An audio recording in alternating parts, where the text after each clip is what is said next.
get into, okay, so you went from Ginza, you was also designing people. And how did you go from there to getting signed with T.I.G? How did that happen? So I'm at Ginza, and if you know, next to Ginza was what's the sneaker store? What's the sneaker store? It was like DTLR, Atlas Foot, but it was called Fame. On the left side, To the left. So if Ginza is here, like it's a big shoe store right there. It's called Fame, Atlas Foot. I think Isom owns it or whatever. My boy Jason Ross, he worked there, and he worked at Atlas Foot. I think it was 2 sneaker stores on that same strip, if I'm not mistaken. It was the big sneaker store, then it was a little Atlas Foot. Right on the underground. I think it was 2 sneaker stores at one point in time. Yeah. And so, anywho's, he worked there, and when I was doing my music, we hit it off because obviously we neighbors on the strip, store neighbors, or whatever. I'm running the boutique. He's running the shoe store. He got people, he'll send them down there, like, oh, go get some snapbacks from my boy. Or whatever, oh, go get some sneakers from my boy. You know what I'm saying? So that was our synergy there. Then he a big basketball person. I'm a big basketball person. So we was hooping all the time. When I was down on hard times and couldn't figure it out, because I didn't have my green card and things yet, or whatever, like I had to have this job or whatever, but the commute to go back to the south side and come down to the underground was kind of killing me.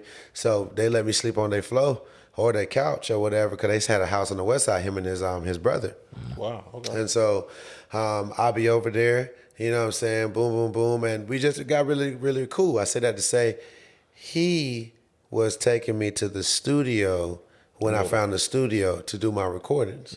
Or whatever, you know what I'm saying? I give him a little gas money to take me to the studio because the commute on the bus, I would have got there. I was martyred for a long time. I didn't get my license till I was like 24. Yeah. You know what I'm saying? Like when I got into music is when I got my first car and all that. Damn. You know what I'm saying? So you was fresh before you got a car. Yeah, you know what I'm saying? I was martyred, man. You know what I'm saying? Like martyred for life, baby. You know what I'm saying? I can't wait to do a collab with Marty. You know? So I said that to say through him, he knew Fly, who owned T.I.G, and he was like, this my boy. Yeah, boom, boom, boom. He run the store over there because they had Fly Kicks over there off of Peter Street or whatever street it is over there. I think it's Peter Street. Yeah. And so, I did kind of like how we did with everybody, but which is like we printed up the CDs. We had the gold CDRs, or whatever, or got my CDs made and they were gold. Shout out to my boy, I can't think of his name right now, but he pressed up my first CDs. Simo, my boy Simo. And that's where it Fly. See, and boom, boom, Simo printed up my CDs, and I gave Fly a CD or whatever, like, check it out. You know what I'm saying? And then Jason, my boy who worked at Atlas Foot, he put a good word in there for me. You know what I'm saying? So like, boom, boom, boom, you know what I'm saying? And then that's how it kind of just led to how whatever, like, it started having a buzz because I was cool with the stores and the store people. So shout out to my boy Kumite and Sean who ran Walters. Kumite, You know what I'm saying? And all those guys over there, Chris, Ed, all those guys, you know what I'm saying? Those guys, like, they let me put my CDs on the desk, at the front desk of their place or whatever. So, Rick Ross will come in there like, who is this? Oh, that's my boy Trinidad. You know what I'm saying? That's my boy right there. He right there today. You got a cover on at that time? And when I finally put the cover on there, that's what really started making people like, bro, who is this? Was that the Don't Be Safe cover? Yeah, the Don't Be Safe cover. Wow. You know what I'm saying? Yeah. So, because that was the first project. That was my first project, first recordings, or whatever. So, boom. The cover was classic, though. Oh, man. Look, and shout out to Atlanta native Corey Davis, who shot that cover for me, who saw me in MJQ. The club over there in the underground club. You know what I'm saying? He saw me in there with that same suit on. It was like, man, why you so fresh all the time, man? Baby, we got to shoot something. And I got wasted that night or whatever. Woke up or whatever, like, damn, that nigga want to shoot or whatever. I was like, well, man, I'm gonna just take the shirt off or whatever, and end up shooting the cover with just the suit jacket with no shirt on, the condom in the pocket, because I had the condom in my pocket. I was like, well, let me put it here. You know what I'm saying? I just always do, because once again, I'm a stylist, so I'm always look at things with, like, I love accessories. So, like, accessories is what make an outfit pop. You know what I'm saying? That's why I want to do. That's why I did socks first before I even launched the brand of the sneakers. I was like, let me do my appetizer.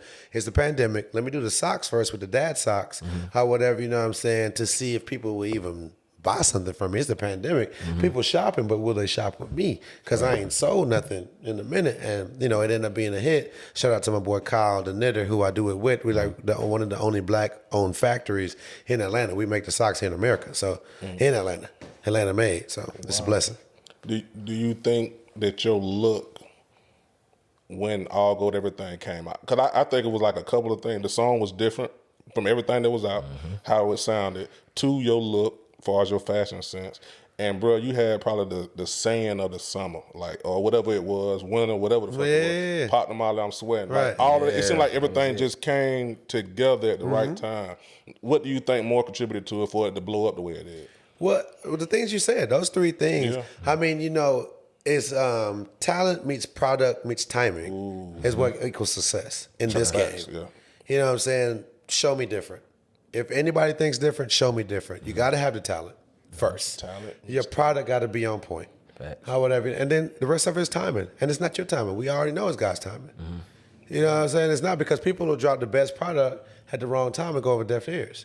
Hence my project Black Filter. Hence a lot of people's albums where it's like, damn, this shit tight. We missed it. T.I.'s first album, I'm Serious. How whatever. That album didn't go crazy when he first dropped it, but when he dropped trap music, I'm Serious went platinum. Right. Timing. You the timing. You know what I'm saying? Was he a bad artist then? Hell no. Nah, He had he wasn't. Pharrell production, Wyclef on that thing. You know what I'm saying? The nigga's hard. So you had a plan for this, or it just organically just happened? Just, Referring to which part? you establishing yourself as an artist and coming out. Well, yes, I definitely. I was doing a group thing with some gentlemen who, before we was doing the group thing, I was styling them and helping them with their art. Musically. From a fashion standpoint, I ran the store, so it's like, I got clothes for you. You know what I'm saying? They was recording at the crib. To me, those recordings, they were hustling backwards.